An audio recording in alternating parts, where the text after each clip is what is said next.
Dante's Boxing Nation, what's going on, guys?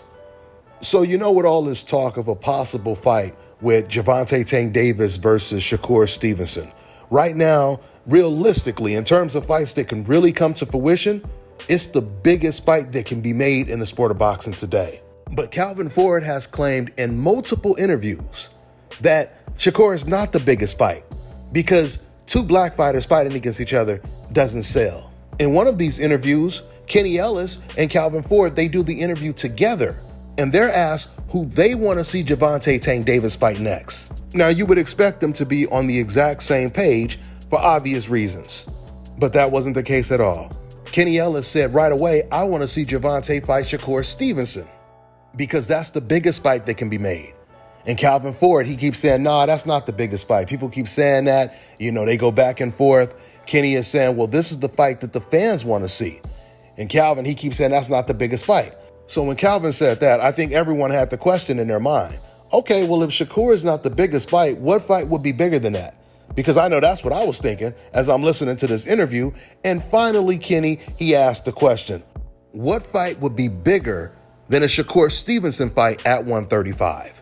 And Calvin Ford, he couldn't answer the question, but he kept saying that's not the biggest fight.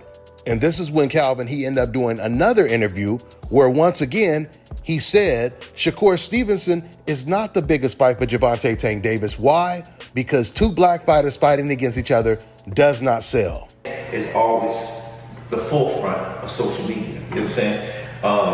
Again, sometimes when I say something, they misunderstand. You know what I'm saying? Like, they keep saying Shakur is the biggest fight. No, he's not.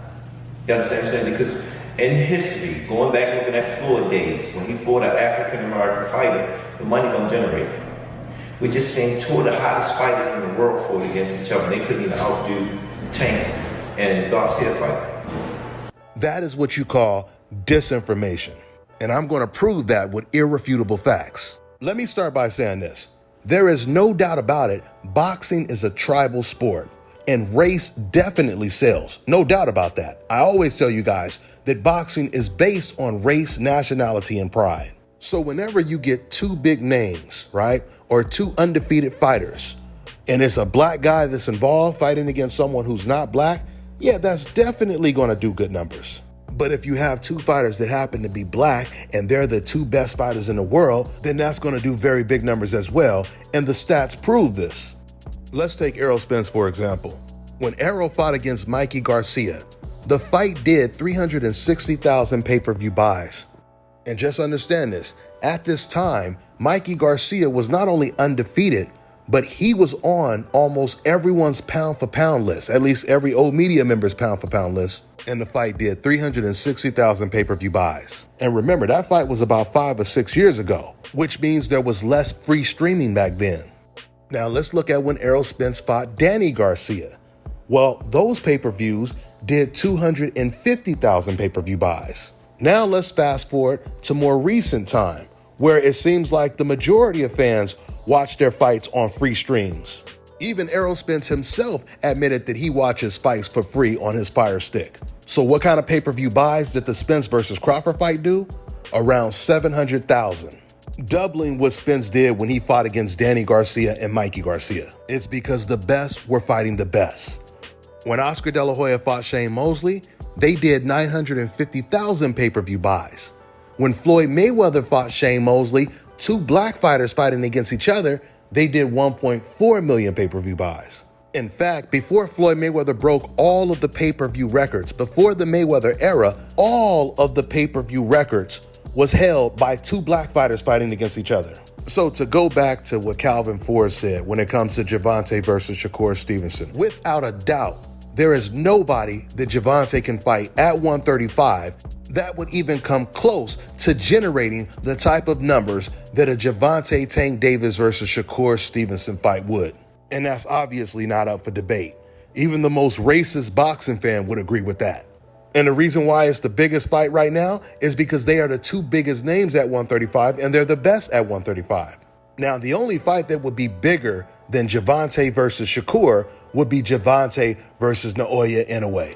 But Inoue doesn't fight at 135, and he's not going to move up to 135 anytime soon. He's not even planning on moving to 126 anytime soon. So I'm going to wrap this video up by saying this. For all you guys that go out there and you want to interview these fighters, don't allow these fighters to spread disinformation without fact-checking them. Because athletes are not allowed to do that in any other sport. They're not allowed to just make stuff up in an interview without the reporter saying anything about it. Just like the many times I interviewed Abel Sanchez. And every time I interviewed Abel Sanchez, I would check him on every single lie that he would make. When he tried to defend his fighter Golovkin for avoiding Andre Ward by using the excuse that black fighters don't sell, I had him looking completely foolish. And I didn't have to disrespect him. I just hit him with facts that he could not refute. And he had to damn near backtrack everything he said.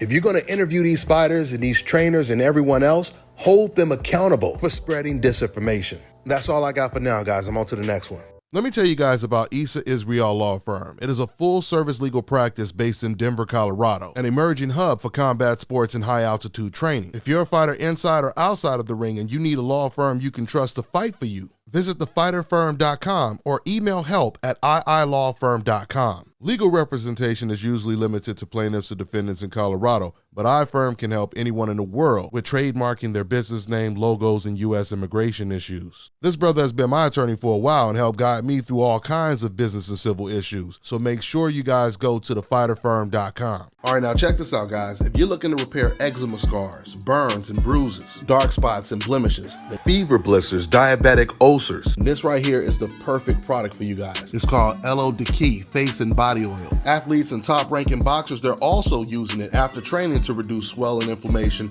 and to ease the pain. So get yours today. Go to lodeki.com, like them on Facebook, and follow them on Instagram.